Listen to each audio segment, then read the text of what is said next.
समय पहले किसी शहर में एक परिवार रहता था। परिवार में दादा दादी और मम्मी पापा के साथ 8 साल का हिमांशु और 7 साल की हिमानी भी रहते थे। दोनों को बाहर का खाना बहुत पसंद था, इसलिए वो पिज्जा बर्गर तो बहुत शौक से खाते थे, लेकिन हरी सब्जी और फलों को खाने से हमेशा मना कर देते थे। नहीं, हमें सब्जी और फल अच्छे नहीं लगते। हमें बस पिज्जा और बर्गर अच्छा लगता है। लेकिन बच्चों, अगर तुम फल और सब्जियां नहीं खाओगे तो तुम्हारी आंखें कमजोर हो जाएंगी और तुम्हें इस छोटी उम्र में ही चश्मा लगाना पड़ेगा। लेकिन वो कभी अपनी मम्मी की बात नहीं मानते थे। नहीं, हमें फल और सब्जियां अच्छी नहीं लगती। एक दिन मम्मी ने उन दोनों को अकेले में प्यार से समझाया। हरी सब्जियां और फल खाने से हमारी आंखें ठीक रहती हैं, और अगर तुम्हारी आंखें खराब हो गई तो तुम्हें चश्मा लगाकर रहना पड़ेगा। मम्मी के प्यार से समझाने पर हिमानी मम्मी की बात मान गई। ठीक है मम्मी, मैं आज से रोज हरी सब्जियां और फल खाऊंगी। लेकिन हिमांशु मम्मी की बात नहीं माना। नहीं मम्मी, पिज्जा बर्गर ही अच्छे लगते हैं, इसलिए मैं वही खाऊंगा। अब मम्मी ने हिमांशु को समझाना बंद कर दिया। ऐसे ही बहुत दिन बीत गए।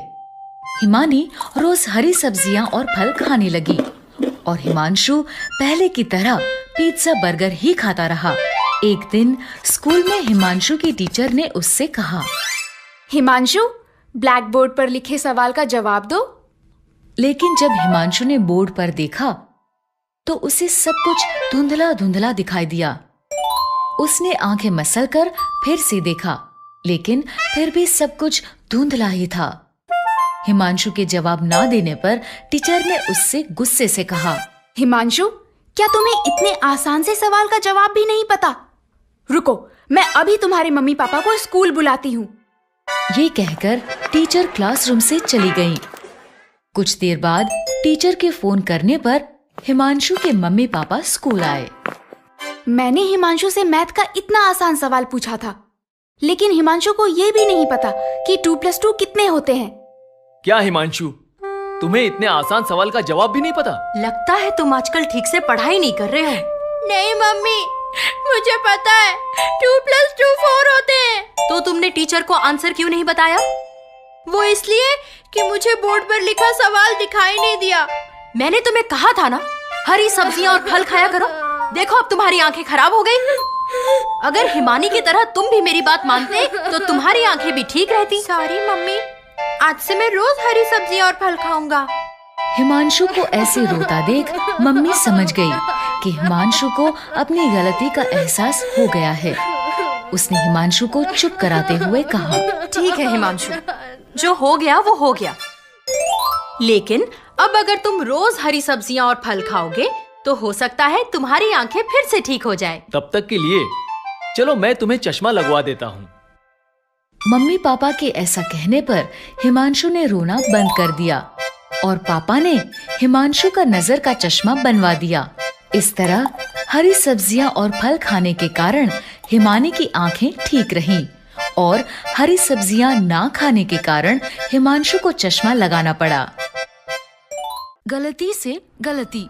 बहुत समय पहले किसी शहर में एक परिवार रहता था। परिवार में दादा दादी और मम्मी पापा के साथ साथ 8 साल का चेतन और 7 साल की वाणी भी रहते थे। दोनों बहुत शरारती थे। एक दिन दोनों अपने कमरे में बैठे स्कूल का होमवर्क कर रहे थे। तभी वाणी ने कहा, भैया, मेरा होमवर्क करने का बिल्कुल मन नहीं कर रहा। काश कल हम स्कूल की छुट्टी कर पाते। मेरे पास एक आइडिया है, तुम देखो मैं क्या करता हूँ। चेतन ने वाणी की कान में कुछ कहा और फिर दौड़ता हुआ अपनी मम्मी के पास गया और बोला, मम्मी, वाणी को बहुत तेज बुखार है। क्या? वाणी अपने कमरे में एक बहुत भारी कंबल ओढ़कर बैठी थी। फिर जैसे ही उसकी मम्मी और चेतन कमरे में आए, वाणी ने जल्दी से कंबल हटा दिया। मम्मी ने वाणी को हाथ लगाया तो भारी कंबल की वजह से उसका शरीर गर्म था। वाणी को तो बहुत तेज बुखार है। लो वाणी, जल्दी से दवाई पी लो। देखना, अब तुम जल्दी ही ठीक हो जाओगी। भैया ये दवाई तो बहुत कड़वी है। कोई बात नहीं, लेकिन हमारी कल की छुट्टी तो हो गई। लेकिन इस बार उनकी ये छोटी सी शरारत बहुत बड़ी गलती बनने वाली थी। अगले दिन बिना किसी बीमारी के दवाई खाने की वजह से वाणी का पेट दर्द करने लगा। भैया मेरा पेट बहुत दर्द कर रहा है। कोई बात नहीं, मेरे पास इसका भी इलाज है। चेतन अपने दादाजी के कमरे में गया। उसने दादाजी के दवाई के डिब्बे को खोला और उसमें से एक पीले रंग की दवाई लेकर वाणी के पास वापस आया। ये लो, कुछ दिन पहले दादाजी का पेट दुख रहा था, तब उन्होंने भी यही पीली वाली दवाई खाई थी। वाणी ने तुरंत वो दवाई खा ली, लेकिन इससे उसका पेट दर्द और बढ़ गया। भैया ये पेट दर्द तो और बढ़ गया। क्या? रुको, मैं दादाजी के दवाई के डिब्बे से कोई और दवाई लेकर आता हूँ। चेतन, मेरी दवाइयों के साथ क्या कर रहे हो? कुछ नहीं दादाजी। चेतन, याद रखना, दवाइयों से खेलना नहीं चाहिए, क्योंकि दवाइयाँ बीमार होने पर ही खाई जाती हैं, और अगर बिना किसी बीमारी के इन्हें खाया जाए तो इससे शरीर को बहुत नुकसान पहुंचता है। ठीक है दादाजी। ये कहकर चेतन वहाँ से भागकर अपने कमरे में आ गया। उसने वाणी को वो दवा खिला दी, जिससे वाणी की तबीयत और बिगड़ गई। वो दर्द के कारण जोर जोर से रोने लगी। वाणी को रोता देख चेतन को अपनी गलती का एहसास हुआ और वो भी रोने लगा। ये सब मेरे कारण हुआ है। मुझे तुम्हारी बीमारी का बहाना नहीं लगाना चाहिए था। दादाजी ठीक कहते हैं, हमें बिना किसी बीमारी के दवा नहीं खानी चाहिए।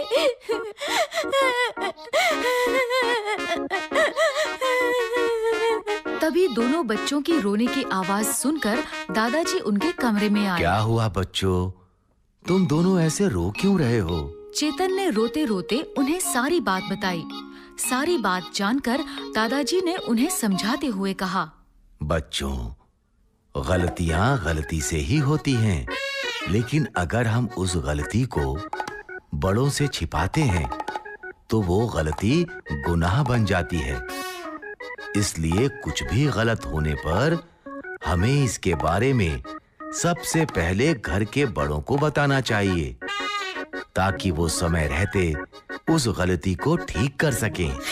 ठीक है दादाजी, आज से कुछ भी गलती होने पर हम सबसे पहले बड़ों को बताएंगे। इसके बाद दादाजी ने डॉक्टर को फोन किया। डॉक्टर ने वाणी की ठीक से जांच कर उसे दवाई दी, जिससे वो जल्द ही ठीक हो गई। तो बच्चों, इस कहानी से हमें ये शिक्षा मिलती है कि कुछ भी गलती होने पर हमें इसके बारे में जल्द से जल्द घर के बड़ों को बताना चाहिए, ताकि वो अपनी समझदारी से उस गलती को समय रहते ठीक कर सके। बेबी का मेकअप। बहुत समय पहले किसी शहर में एक छोटा सा परिवार रहता था।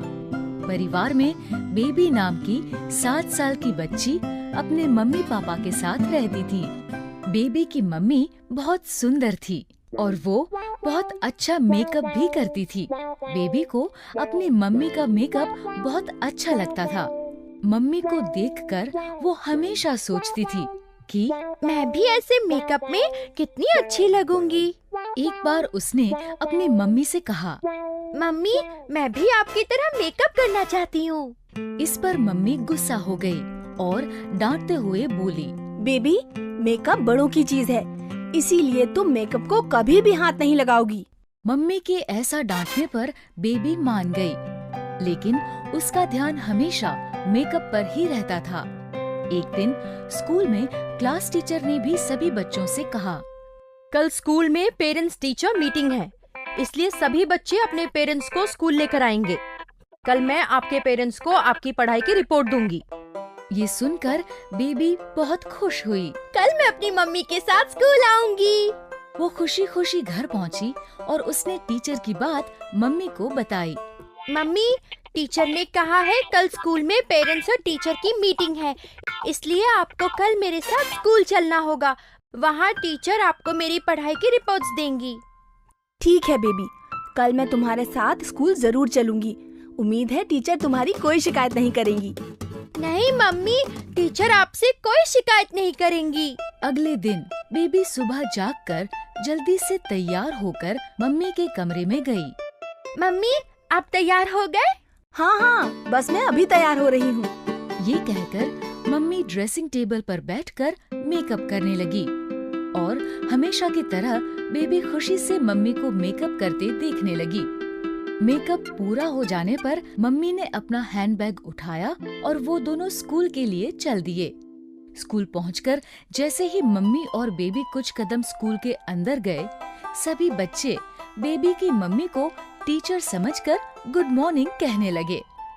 Good morning teacher, good morning teacher, good morning teacher. लगता है ये सभी बच्चे मेरी मम्मी को टीचर समझ रहे हैं। समझे भी क्यों ना, मेरी मम्मी इतनी सुंदर जो लग रही है। वो दोनों कुछ कदम आगे चले तो एक दूसरी मम्मी अपने बच्चे के साथ उनके पास आई और बेबी की मम्मी से बोली, टीचर, मैं बंटी की मम्मी हूँ, मुझे आपसे इसकी शिकायत करनी है। बेबी की मम्मी ने उसे रोकते हुए कहा, नहीं, मैं टीचर नहीं हूँ। मैं भी आप ही की तरह यहाँ अपनी बेटी की रिपोर्ट लेने आई हूँ। अच्छा, आपने इतना सुंदर मेकअप किया हुआ है, इसलिए मुझे लगा आप जरूर टीचर होंगी। ये कहकर बंटी की मम्मी बंटी को लेकर वहाँ से चली गई। बेबी को ये सुनकर बहुत अच्छा लगा। इसके बाद बेबी मम्मी को लेकर सीधे अपने टीचर के पास पहुँची।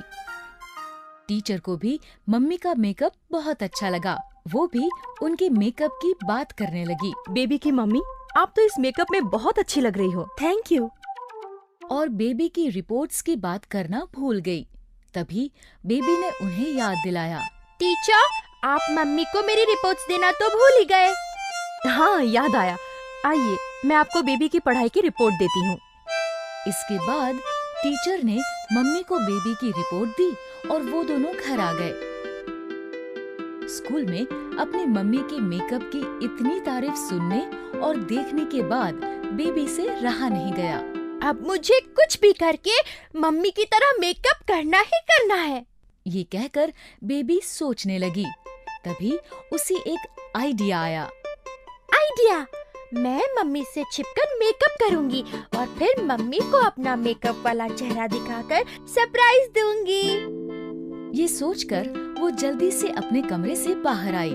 उसने देखा कि मम्मी रसोई में काम कर रही है। वो सीढ़ियों से ऊपर मम्मी के कमरे में गई। मम्मी अपना मेकअप बॉक्स ड्रेसिंग टेबल की ड्रॉर में रखती हैं। उसने दराज खोला और उसमें से मेकअप बॉक्स निकाल लिया। आज मैं भी मम्मी की तरह मेकअप करूंगी। और फिर उसने मेकअप करना शुरू किया। एक एक कर उसने लिपस्टिक, नेल पॉलिश, फाउंडेशन सब कुछ अपने चेहरे पर लगा लिया। इसके बाद उसकी नजर मेकअप बॉक्स में रखे काजल पर पड़ी। ये काजल तो मम्मी का फेवरेट है। इसे मम्मी रोज अपनी आँखों में लगाती है। मैं भी इसे जरूर लगाऊंगी। लेकिन बेबी जैसे ही काजल लगाने लगी, काजल पलकों की जगह उसकी आँख में लग गया। इससे उसकी आँख जलने लगी। मेरी आँख! काजल मेरी आँख में चला गया। वो दौड़कर बाथरूम में गई। उसने आँखों में पानी डाला। इससे काजल और बाकी मेकअप भी उसके मुंह पर फैल गया और उसकी दोनों आँखों में चला गया। आँखों में जलन के कारण वो जोर जोर से रोने लगी। मेरी आँख! मम्मी, मेरी आँख बहुत जल रही है। उसका रोना सुनकर मम्मी उसके पास आई। बेबी के चेहरे पर लगे मेकअप को देखकर मम्मी ने हैरानी से कहा, ये तुम्हारे मुंह को क्या हुआ? मम्मी, मैं तो बस आपकी तरह मेकअप लगा रही थी। मैंने तुम्हें मेकअप से दूर रहने के लिए कहा था ना। सॉरी मम्मी, मैं तो बस आपको सरप्राइज देना चाहती थी। उसे तकलीफ में देखते हुए मम्मी ने पहले उसके मुंह और आंखों को ठीक से साफ किया। फिर उसे समझाते हुए बोली, बेबी, मेकअप बड़े लोगों की चीज होती है। छोटे बच्चों की स्किन बहुत नाजुक होती है और मेकअप में बहुत से केमिकल्स होते हैं। जिससे छोटे बच्चों की स्किन खराब हो सकती है। इसीलिए मैं तुम्हें हमेशा मेकअप से दूर रहने के लिए कहती थी। और वैसे भी मेकअप लगाने के लिए बहुत प्रैक्टिस करनी पड़ती है। बिना प्रैक्टिस के मेकअप लगाने से ऐसा ही होता है। आखिरकार बेबी समझ गई कि मम्मी उसे मेकअप से दूर रहने के लिए क्यों कहती थी। उसने मम्मी से कहा, ठीक है मम्मी, मैं बड़ी होने पर और अच्छे से मेकअप लगाना